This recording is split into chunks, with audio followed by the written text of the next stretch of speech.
Dans une dernière vidéo, j'expliquais les différences et les incompréhensions entre kiné et ostéo à travers les différences d'études, les différences de facturation et les différences de législation.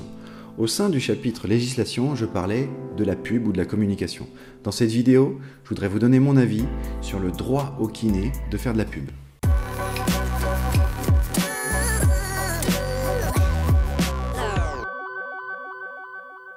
Vincent Mellet pour répondre de manière claire et pratique aux questions qu'on peut se poser sur l'ostéopathie ou la santé en général. Aujourd'hui, c'est une toute petite vidéo pour expliquer ce que je pense par rapport à la publicité pour les kinésithérapeutes.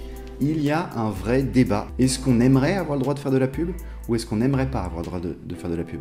Qu'est-ce que ça entraîne? Qu'est-ce que ça engendre? Quelles sont les disparités qui peuvent découler de ces décisions? Si on prend l'exemple des ostéopathes, les ostéopathes n'ont pas de code de déontologie, ils n'ont pas d'ordre des ostéopathes, ils ne sont pas professionnels de santé. Eux, ils ont le droit de faire de la pub.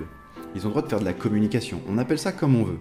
Enfin, on n'appelle pas vraiment ça comme on veut parce que pub, c'est considéré comme quelque chose de mal. Communication, c'est considéré comme quelque chose d'un petit peu différent, un peu moins grave. Si l'objectif est de faire comprendre aux gens, c'est-à-dire aux patients, et donc aux futurs clients ou patients, ce qu'ils peuvent aller chercher chez un kiné, chez un ostéo, chez un médecin, chez une infirmière, etc., moi je pense que c'est une bonne chose. Faire de la pub au sens Carrefour, c'est beaucoup mieux qu'Intermarché parce que les steaks hachés sont moins chers et qu'ils ont 6% de masse grasse par rapport à 5% de masse grasse.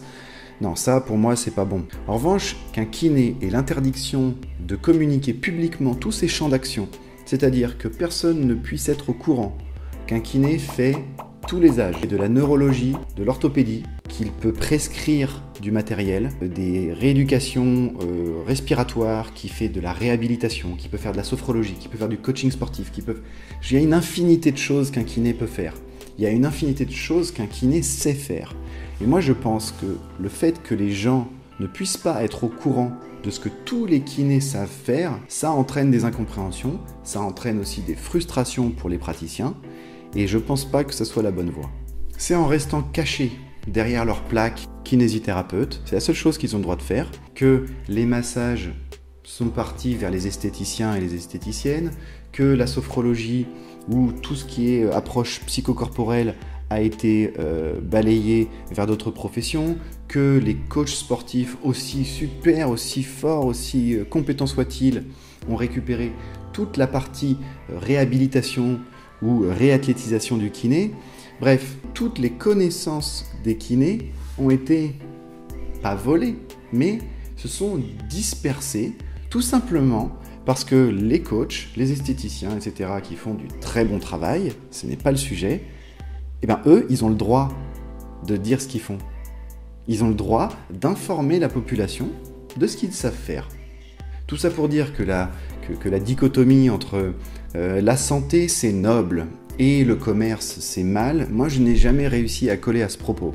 Je pense qu'il y a énormément de lois qui peuvent être écrites clairement et qui pourraient permettre aux professionnels de santé, dans un certain cadre, d'expliquer aux gens qui sont donc leurs futurs patients et donc qui seront mieux soignés. Ils ne vont pas aller voir un ostéopathe quand ils ont besoin d'aller voir un kiné ou inversement. Ils ne vont pas aller voir le généraliste alors qu'ils ont besoin d'aller aux urgences ou inversement, puisque c'est plutôt l'inverse.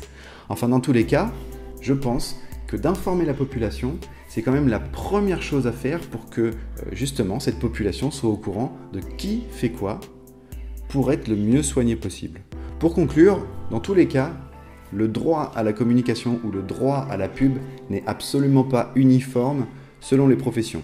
Je vous attends sur Instagram, sur Facebook et sur YouTube évidemment. N'oubliez pas de vous abonner. J'espère que je n'ai choqué personne. Là, je vous donnais vraiment mon point de vue. En attendant, prenez bien soin de vous.